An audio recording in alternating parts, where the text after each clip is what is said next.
بسم اللہ الرحمن الرحیم۔ محترم ناظرین السلام علیکم۔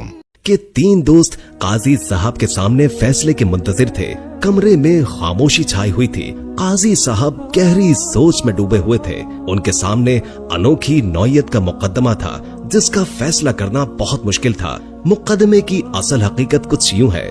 چند دن قبل یہ تینوں دوست عبید اللہ، عبداللہ اور لقمان ایک ساتھ کمرے میں بیٹھ کر شطرنج کھیل رہے تھے۔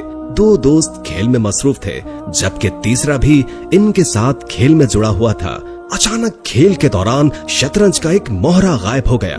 انہوں نے ہر جگہ تلاش کیا، کمرے کی ہر چیز اچھی طرح اور کئی بار تلاشی لی گئی لیکن مہرہ نہ ملا۔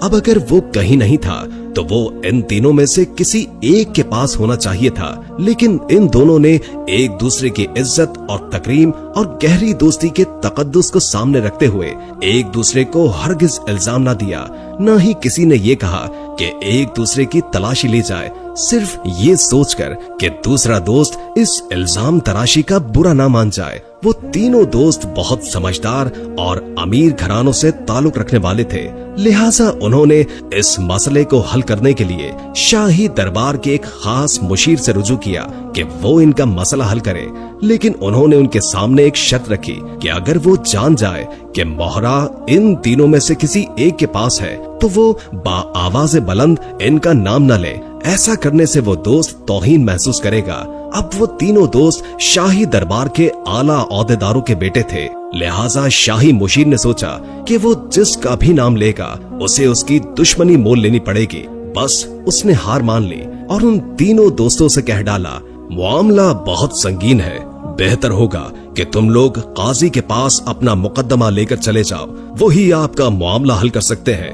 اب یہ تینوں تو اپنا سارا ماجرا بیان کر کے قاضی کے سامنے موجود تھے۔ قاضی صاحب نے گہری سوچ میں خاموشی سے بیٹھنے کے بعد ٹھنڈی سانس لیتے ہوئے کہا، میں آپ لوگوں کو ایک قصہ سناتا ہوں، آپ لوگ میری بات غور سے سنیے گا۔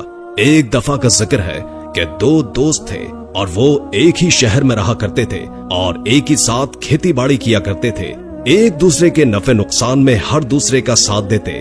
جب کوئی خاندانی پریشانی آتی تو تب بھی سگے بھائیوں سے بڑھ کر ایک دوسرے کی مدد کرتے۔ کئی سال یوں ہی گزر گئے۔ ایک کا نام آفتاب جبکہ دوسرے کا نام زبیر تھا۔ ایک دن آفتاب کے والد نے اچانک اسے ایک وراثتی جائیداد میں ملنے والی زمین پر جو کہ شہر میں تھی کاشتکاری کے لیے وہاں جانے کا حکم کہہ ڈالا۔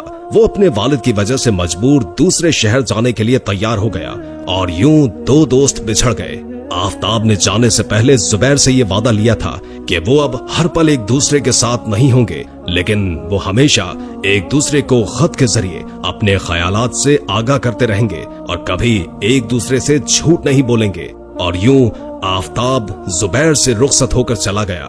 دونوں ایک دوسرے کو ہر پل یاد کرتے اور خطوط کے ذریعے ایک دوسرے کی خبر رکھتے۔ ایک بار زبیر نے آفتاب کو خط میں لکھا کہ میں اس سال حج کی ادائیگی کا ارادہ رکھتا ہوں، اگر ممکن ہو تو وہ بھی اس کے ساتھ اس نیک فریضے کی ادائیگی کے لیے چلے۔ جب آفتاب نے یہ خبر سنی تو بے حد خوش ہوا، لیکن جو زبیر نے اس حج کی ادائیگی کی دعوت دی تھی اس کے جانے میں آفتاب بہت پریشان ہوا، کیونکہ ان کے علاقے میں شدید سیلاب آ جانے کی وجہ سے اس کی فصل پوری طرح تباہ ہو چکی تھی۔ اس دوران سخت محنت کرنے کی وجہ سے آفتاب بھی بیمار ہو چکا تھا۔ اب اگر وہ سب زبیر کو بتا دے گا تو وہ پھر پریشان ہوگا، لیکن اس نے اس سے جھوٹ نہ بولنے کا بھی وعدہ کیا تھا، اس لیے اس نے اسے سب حقیقت بتا دی۔ ادھر زبیر حج کی تیاری میں مصروف تھا، لیکن جیسے ہی اسے آفتاب کا خط ملا وہ اسے پڑھ کر بےتاب ہو گیا۔ اس نے اپنی تمام جمع پونجی جو اس نے حج کے لیے جمع کی تھی اپنے ہمراہ اور دوست آفتاب کے آبائی شہر کی جانب روانہ ہو گیا، اور روانہ ہونے سے قبل اس نے آفتاب کو خط کے ذریعے اپنی آمد کے بارے میں آگاہ کیا اور تسلی دی کہ تم پریشان نہ ہو۔ زبیر نے اپنا کچھ ضروری سامان اور نقدی اپنے ساتھ لی اور گھوڑے پر سوار ہو کر سفر پر روانہ ہو گیا۔ سفر بہت طویل تھا، اسے جانے میں کئی دن لگ گئے، حتیٰ کہ راستے میں کئی بار پڑاؤ کرنا پڑا، مگر اب اس کا سفر ایک گھنے جنگل میں سے تھا، لہٰذا اس نے فیصلہ کیا کہ وہ کہیں پڑاؤ نہیں ڈالے گا، وہ جلد ہی سفر کر کے جنگل سے باہر نکل جائے گا۔ اس طرح وہ مسلسل دن بھر سفر کرتا رہا اور رات ہو گئی۔